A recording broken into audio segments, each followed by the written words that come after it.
साथीहरू म चाहिँ अहिले ठ्याक्क मुक्तिनाथ छिर्ने पहिलो गेटमा आइपुगेँ। योभन्दा माथि पनि गेट छ। यहाँदेखि माथि हिँड्नलाई चाहिँ लगभग 310 एबभ स्टेपहरू छ। अब सक्ने त 15 मिनट जतिमा पुग्छन् भनेको छन्, तर अब हामीलाई कति लाग्छ अहिले ठ्याक्क टाइम चाहिँ कति भएछ भने टाइम कति भएछ है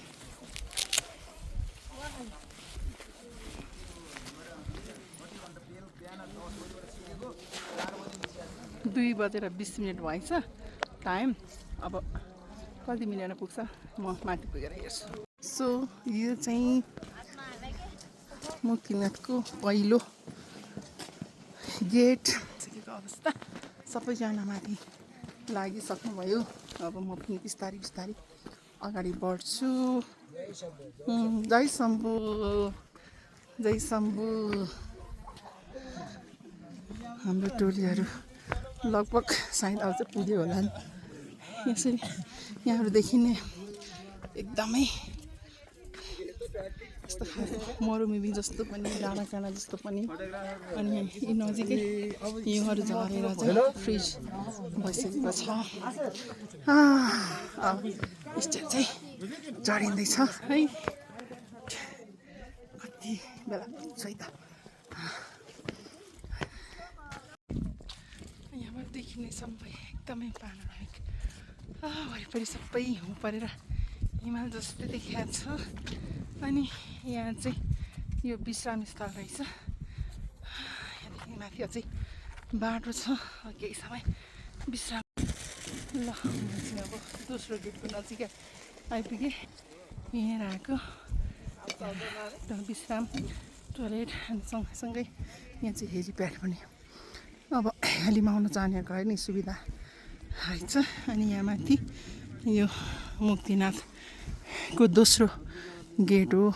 अनि माथि अलि माथि देखिँदैछ बुद्धको स्ट्याच्यु। यो चाहिँ बुद्ध पार्क।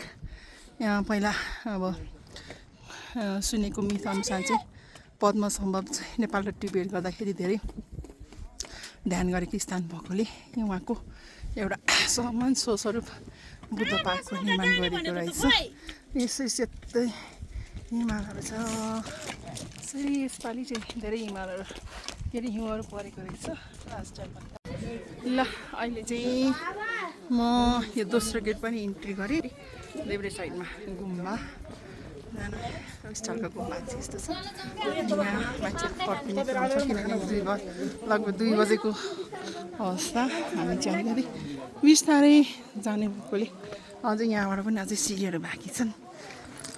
यहाँको सिँढी चाहिँ अब ठाडोभन्दा पनि तेर्सो भएकोले धेरै टाइम लिने।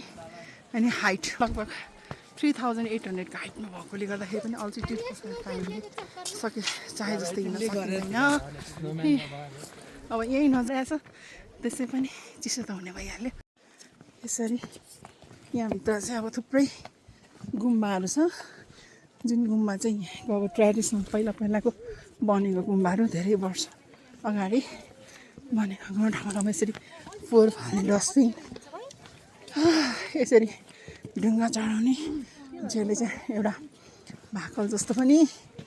अनि विश्वास हो पुरानो यस्तो गुम्बाहरू घरहरू यस्तो देख्न पाइन्छ। यहाँ यो चाहिँ रुखहरूले सुकेको कारणले पनि अलिकति ड्राई भइरहेको छ। हाम्रो विद्यार्थीहरू चाहिँ उता घुमेर विष्णु बहादुरका टेम्पल हिउँ खेल्नमै व्यस्त छन्। फाइनली मुक्तिनाथ टेम्पल चाहिँ हामी आइसकेको अवस्था। भिडभाड थोरै देखिन्छ मन्दिर। यहाँ चाहिँ अब धेरैभन्दा धेरै भक्तहरू। हेलो, दर्शन गऱ्यो? ल गुड। मुक्तिनाथ बाबाले रक्षा गरौँ। यसरी दाहिनेपट्टि मुख्य मन्दिर, धारा। अनि यहाँ चाहिँ यता धर्म पाप कुण्ड र धर्म कुण्ड भन्ने छ। यसरी नुहाएर यहाँबाट निस्किएपछि चाहिँ सबै पापहरू पखालिन्छ, मोक्ष प्राप्त हुन्छ भन्ने विश्वास छ। यो चाहिँ मुक्तिनाथ टेम्पल जय बाबा। ल फाइनली हामीले मुक्तिनाथ दर्शन पनि गरिसक्यौँ, फोटोग्राफ पनि खिचिसक्यौँ। यहाँ चाहिँ अब सबैजना आफ्नो आफ्नो धुनमा कोही प्याकअप गर्दै हुनुहुन्छ, कोही नुहाउँदै हुनुहुन्छ।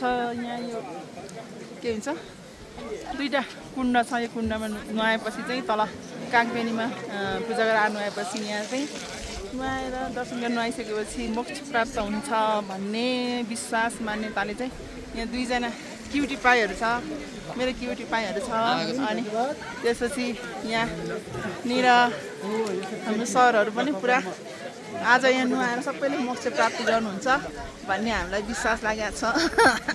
हजुर कस्तो भइरहेछ सर हजुरलाई?